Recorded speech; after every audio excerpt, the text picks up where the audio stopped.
안녕하세요. 오늘은 여러분들과 함께 나눌 내용은 임플란트 언제 심을 수 있나요? 입니다.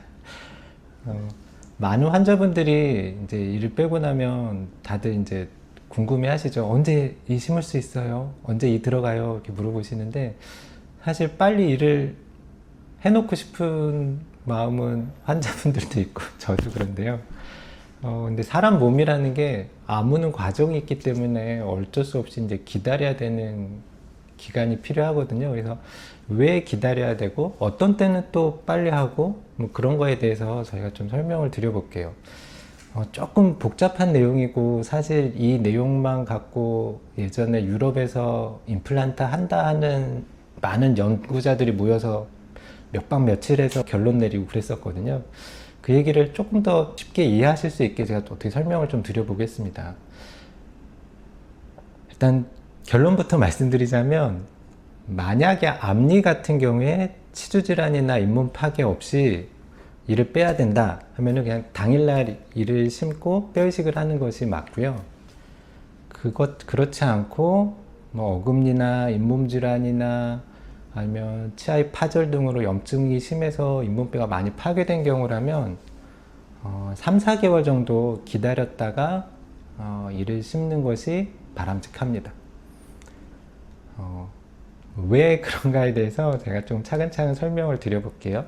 일단은 이를 빼고 나서 어떻게 이 뺀 자리가 아무는가에 대해서 좀 이해를 하시면 좀 도움이 되실 텐데, 이를 빼고 나서는 제가 컵에 이제 그릇에 물이 채워지는 과정이다라고 좀 비유를 할 수 있는데, 이를 빼고 나면 아래 위에 옆에 그림처럼 잇몸뼈에 이렇게 이를 뺀 자리에 피가 이렇게 차서 혈병이라고 해서 지혈된 핏덩어리가 생기고 한 48시간 정도를 혈병이 생기고 그 이후에 한 3, 4일째부터 주변 잇몸살이 상피라고 하는 살이 이렇게 해서 덮이고 그리고 한 4주 정도 걸쳐서 속에 결체졸직이라고 하는 속살이 채워지고 그 다음부터 잇몸뼈가 이렇게 점점 안에가 채워지는 과정이거든요. 그러면 잇몸뼈는 이를 빼고 나서는 그러면 채워지기만 하냐?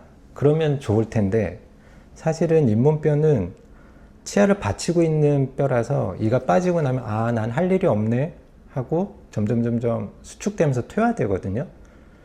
그래서 어금니 같은 경우에는 줄어드는 양이 그렇게 심하지 않은데 앞니 같으면 이를 빼고 나서 한 2, 3개월이면 전체 폭의 한 30에서 50%가 감소를 하게 돼요. 그래서 이를 심어야 되는 시점은 어느 정도 뼈는 채워지고 뼈는 쭈그러들지 않는 시점, 그 시점이 이제 우리가 접근해야 될 시점인 거고요. 그래서 발치와의 치유 과정은 아까 설명드린 대로 처음 이틀 동안에 피가 차고 그 다음에 3, 4주에 걸쳐서 잇몸살이 속살까지 차 올라오고 그리고 3, 4개월에 걸쳐서 잇몸뼈가 채워지고 그 이후에는 잇몸뼈는 어느 정도 다 찼고 점점 폭이 감소하는 기간이 되는 거고요. 그래서 식립시기를 이렇게 쭉 나열해 보면 처음에 이 빼는 날 심기 아니면 한 4주에서 8주차 때 잇몸 살이 아물었을 때 심는 경우, 이때는 뼈는 안 차 있는 경우고, 또 하나는 3, 4개월 지나서 잇몸뼈가 거의 아물었을 때 이를 심는 경우, 그다음에 그 이후로는 6개월 이상 아주 오래된 이후에 이를 심는 경우. 이 마지막 경우는 사실 이 빼고 이 심으시려고 하셨던 분들이 해당되는 얘기는 아니고 아주 오래전에 이를 빼고 양쪽 이를 갈아서 브릿지라는 형식으로 이를 걸어서 했을 경우에 그 사이에 이제 새로 이를 심게 되면은 그 부위는 아주 오래된 부위다 보니까 뼈폭이 많이 감소돼서 어쩔 수 없이 이제 이런 경우 네 번째 경우가 되는 경우들이 많고요. 그래서 요거를 이제 그 많은 학자들이 연구한 게 이제 이와 같은 표가 타입 1, 타입 2, 타입 3, 타입 4에서 뭐 장단점 막 쭉 있는데 너무 양이 많아서 조금 간단히 설명드리자면 타입 1은 이 빼는 날 바로 심는 경우고, 장점은 당연히 기간이 제일 짧겠죠. 하지만 단점으로는 이를 심고 나서 이 부족한 임플란트와 뼈 사이 공간에 뼈 이식을 다 해야 되고, 잇몸 살도 부족하기 때문에 필요하면 잇몸 이식도 해야 되고, 그다음에 정확한 위치를 잡는 것이 또 쉽지 않거든요. 그래서 그 술식이 조금 부족한 스킬이 있으신 선생님 같은 경우에는 이 경우에 결과물이 이렇게 좋지 않을 수가 있습니다. 그리고 타입 2는 잇몸 살만 아물었을 때, 이때는 아까 첫 번째 경우보다는 치유 기간은 약간 늘어날 텐데 대신에 뼈는 별로 없고 잇몸 살만 아물어 있으니까 뼈 이식은 동일하게 해야 되고, 잇몸 이식 수술이란 이런 거에선 조금 도움을 받을 수 있고요.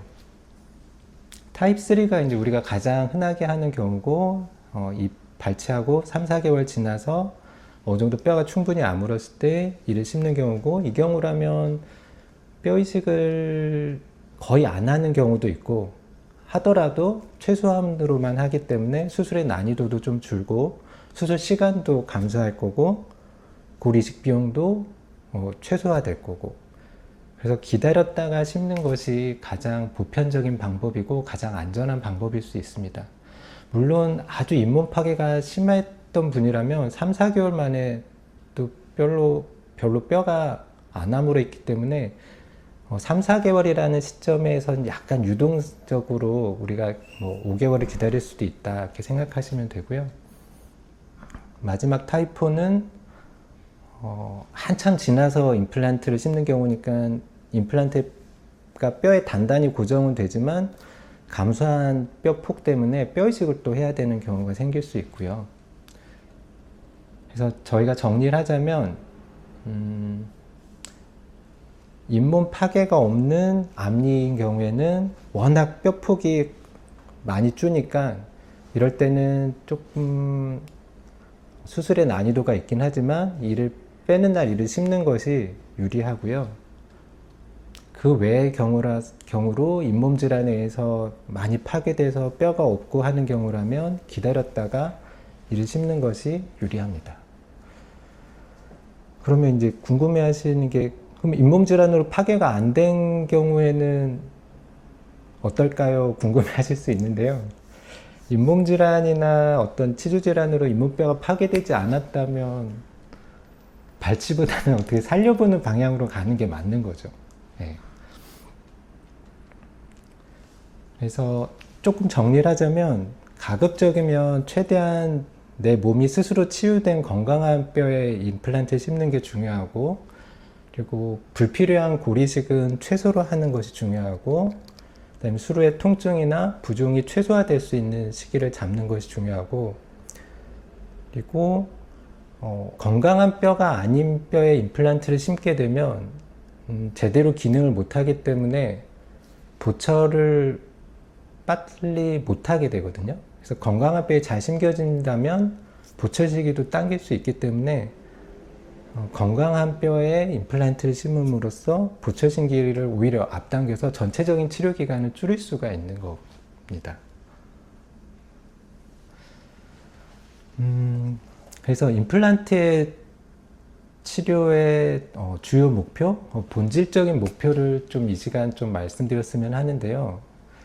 임플란트를 저희가 치료를 했을 때 임플란트가 건강한 뼈에 둘러싸여서 장기적으로 건강하게 잘 기능하고 심미적으로 잘 유지되는 것이 임플란트 치료의 본질이고요. 여기서 이제 부가적인 목표로는 수술을 좀 덜 하면 좋겠고, 치료 기간이 조금 짧았으면 좋겠고, 뼈 이식이나 다른 부가적인 술식이 동반이 안 됐으면 하는 게 부가적인 목표인데요.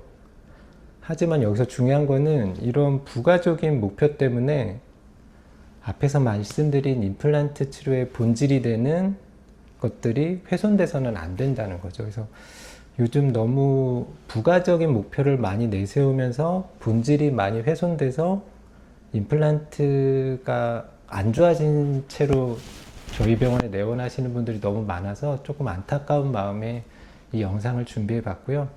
아무쪼록 다들 치아 건강하게 잘 유지하시고 어쩔 수 없이 이를 발치하게 될 경우에는 말씀드린 이런 시기가 몇 가지가 있는데 경우에 따라서 담당 선생님과 잘 상의하셔서 적절한 시점에 이를 심음으로써 좀 건강하게 장기적으로 잘 임플란트를 잘 사용하셨으면 좋겠습니다. 네, 이번 영상은 여기까지입니다. 경청해 주셔서 감사합니다.